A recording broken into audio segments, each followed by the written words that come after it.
Nate, I guess the obvious starting point is Miles Turner's game. For a 20-year-old to have that kind of game, both ends of the court, I guess just commenting on his play. Well, he's had confidence, since last season, and as I mentioned earlier, he's worked his behind off all summer long on his game.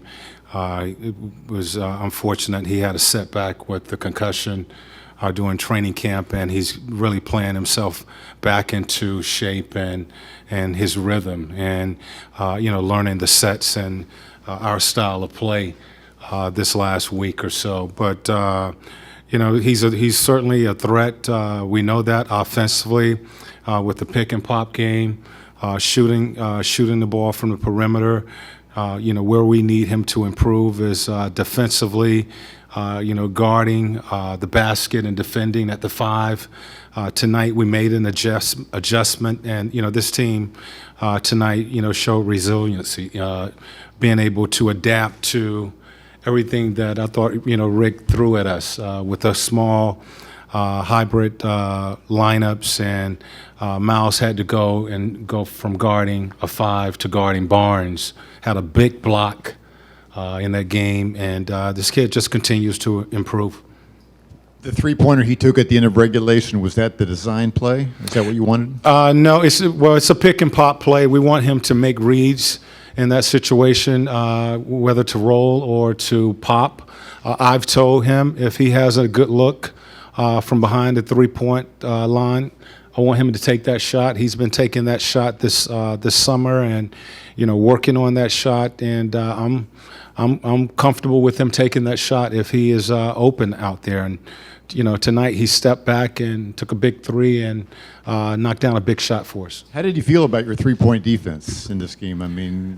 They had you scrambled. We knew they were a team that had many lasers, and what we mean by lasers, guys who shoot 35 or above from the three-point line. All those guys can shoot the three.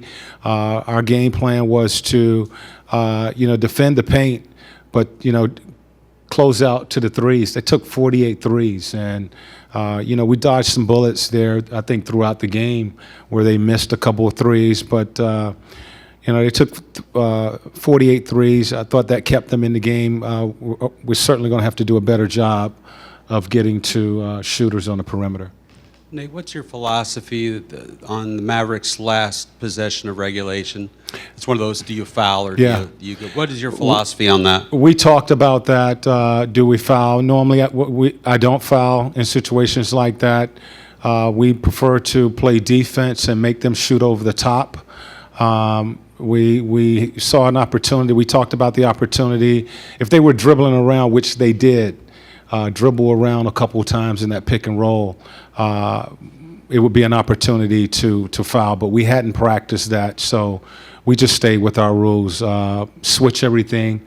We got mixed up on a switch, lost a guy, and they were able to knock down a three, but we defend in that situation. Where were the breakdowns? You got to be happy with 130 points scoring, but defensively there seemed to be a lot of breakdowns. Yeah, communication. I thought communication was something that we talked about, that we're going to have to get better. And you say this to every team.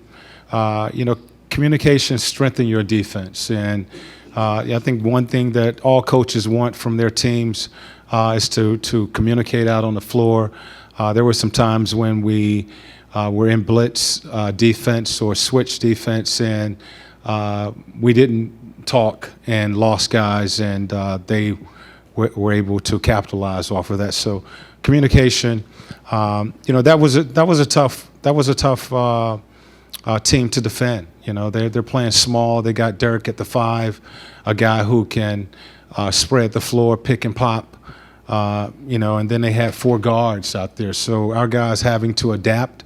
I thought we did a great job. We had some combinations in there that hurt us, but we got the matchups that we wanted and was able to, win the game in overtime. Coach, this team hasn't played together a lot of minutes, but for them to put together a performance like tonight, just how impressed were you with the way they were able to finish this game at home? Well, I love our start. I thought we got off to a really good start. We talked about starting this game with a sense of urgency, being really aggressive, and I thought our guys came out and did that. The fact that we pretty much controlled the game throughout the night, and that's a very good team. It's a veteran team. They know how to win ball games. They put a lineup out there that can cause you some problems. I think Barea and Dirk are probably two of the best pick and roll guys in the game, and our guys stayed in it. They stayed with it. We had to go into overtime to get this, but we got it, and I love the fight that our guys showed in that overtime. Nate, over here, with the backcourt of Monte and Jeff T, what were your thoughts on their initial performance together and keeping the tempo where you wanted it, despite, like you said, the amount of shots that Dallas was able to take? Well, we're gonna learn a lot from every game, and tonight we certainly will learn a lot about ourselves and some things that work well for us, and some things that we have to improve on. It was our first game, and you're playing against Dallas, who's a veteran team, well-coached team, and we had to battle throughout overtime to win this game. But I love the way our guys stayed together. They made plays down the stretch. We got stops down the stretch, and that's the key to winning games. You have to make plays when those opportunities present itself. What was your overall thoughts on Jeff and what he did as the point guard tonight?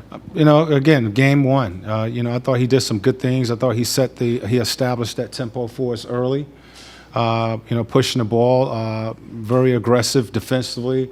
I thought early in the game, and he got his, something happened with the finger, and I think that was a distraction, and he started to miss a few shots. But overall, I thought he did a nice job.